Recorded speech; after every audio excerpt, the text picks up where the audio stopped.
how to transfer USDT from Web3 wallet to Binance Exchanger. So after you open up now the Binance Exchanger like this now, so now go to this asset. After you come to asset, now go to deposit.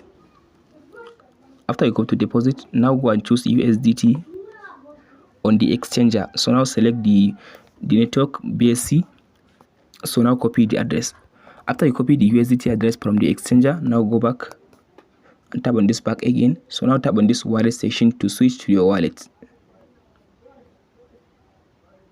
So after you open the Binance Web3 wallet, so now go to assets. After you come to this asset section, then scroll all the way to down and find the USDT like this.